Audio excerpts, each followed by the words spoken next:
Alright everybody, welcome back to the table. This is something different, not Wither. We'll be coming back to Wither at some point with probably a playthrough, but until then I had to give myself a break on that. Anyway, this is a conglomeration of different things inspired by this game of all things, Shogun, the old Milton Bradley first edition, which we've been playing at work and having a lot of fun with it. And I forgot how intriguing that game is. It can be almost, I would argue, more so than Axis and Allies. But anyway, also I should add, let's see, they're doing a new anniversary edition of this, and I looked at it. I can't understand what the big deal is. Essentially, it's the same game with, I think, metal coins or koku instead of the plastic. Maybe a couple other deluxe things, but I would save your money and just buy one of the versions that's already out. Anyway, so yeah, what we have here is also, some of you may recognize this map. This is, I believe, from, if memory serves, a playtest map from the Eric Lee Smith endeavor, Shenandoah Studios, of John Butterfield's Battle of the Bulge game, which was a game that came out on iPad. You could play it on iPad or iPhone a few years ago. Anyway, without getting too much into the history of that, I have a map which is beautiful, all the components and rule books and players' handbooks, etc. And I thought, tried a couple of different things. I know I'm all over the map here, pun intended. I printed out yet another gigantic ASL Board 1 map, and I thought, it's been a while, I'm going to do something with that. And never did anything with it. And then moved to this. Well, actually, I pulled the 3D ASL board out that I printed, and I thought I'll do something with that. And thought, nope, and ended up with this. And decided that the figures from the travel battle sets would work nicely on this. So what we have is a Shogun plus travel battles plus Battle of the Bulge game here. But really, what we have represented is the Napoleonic era stuff for all intents and purposes. And it's been a lot of fun. It isn't very complicated or deep.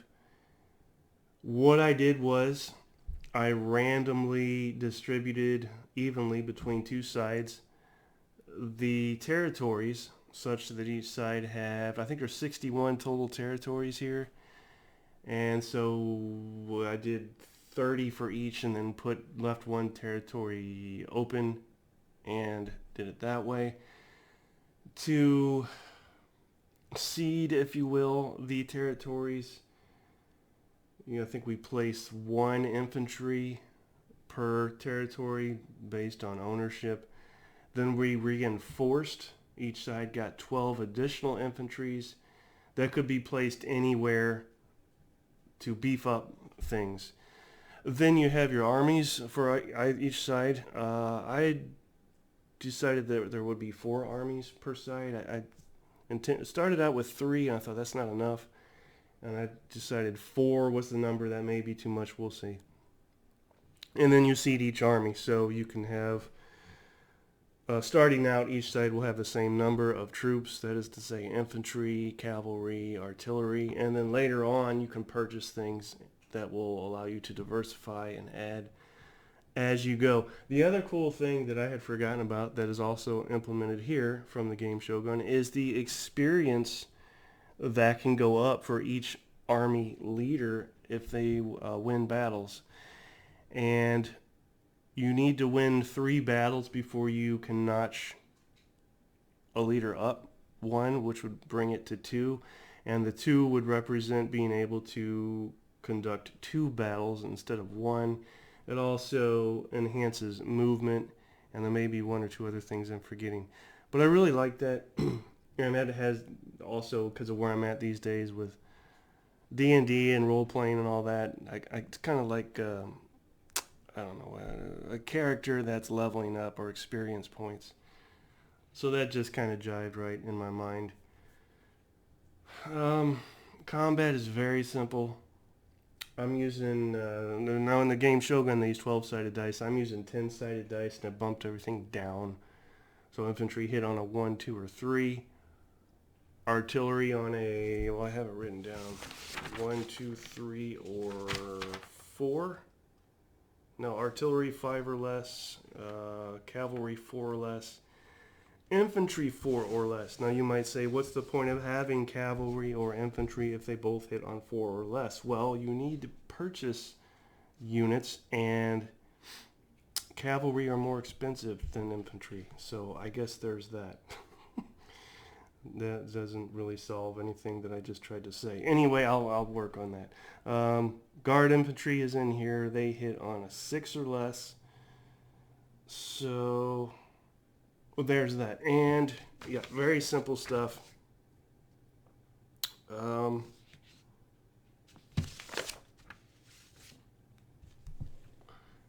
there's the action sequence I'm essentially taking from Shogun and moving, let's see, purchasing units, placing units, moving armies, declaring battles, conducting combat, and then final movement followed by, to conclude the action sequence, collecting victory points or money or however you want to look at it for territories owned or controlled in total after that round.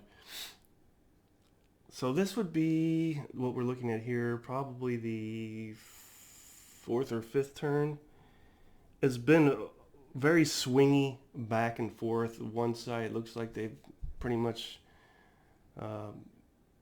done a decisive thing, and then the other side does the same thing. So very swingy, but what has happened is with everything sprinkled everywhere, both sides over the map, it's kind of turned into, at least for now, because trust me, it'll change, the Gray Army, whoever you want to call them, the Prussians, whatever.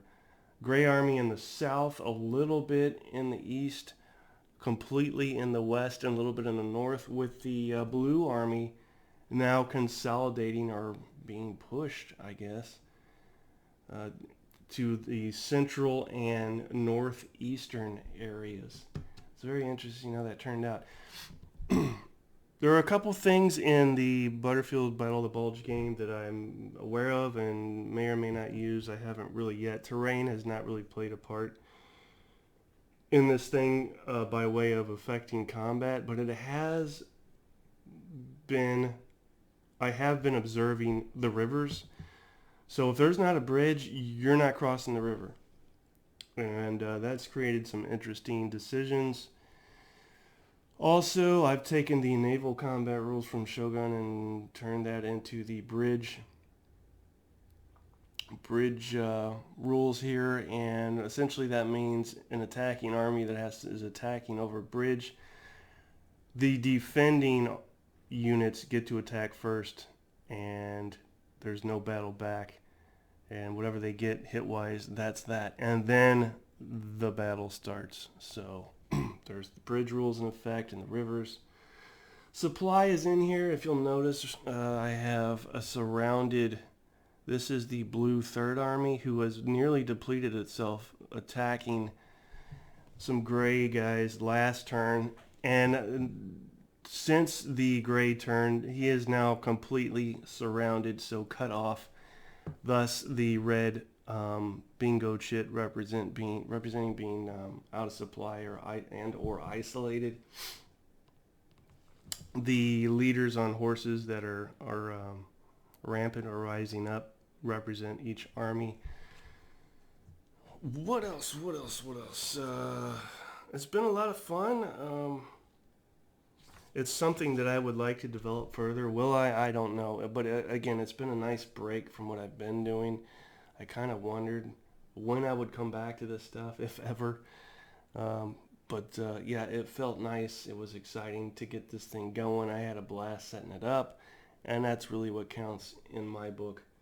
I've always said I have just as much fun creating, setting up, and designing things as I do actually playing the thing. So yeah, don't know that I'll finish this. Still iffy even on the victory conditions. I think I finally decided that whoever controls 45 has 45. I'm using cards. Doesn't matter what card, just cards to represent territories. So whoever gets 45 territories can declare themselves the winner. So yeah, I don't think there's anything else that I need to add on that. If I felt really motivated, I would develop this further and iron it out and put it out there for people to play and give it a shot. But I think that I had a lot more energy doing that when I was younger, and these days I just kind of create on the whim and then, forget about what I've done and then redo it and come back to it and leave and come back to it. I don't know, I'm a mess. But it's been a lot of fun, as I said, and that's all that matters. So, yeah, I think that's it. If anybody has any comments or questions, please let me know. And if there's anybody that is still watching, regarding the video I posted the other night with the young gentleman describing Ukraine attacking something in Russia, I'm not trying to be insensitive. I understand it's a war. I understand the dude is probably scared. I understand all that.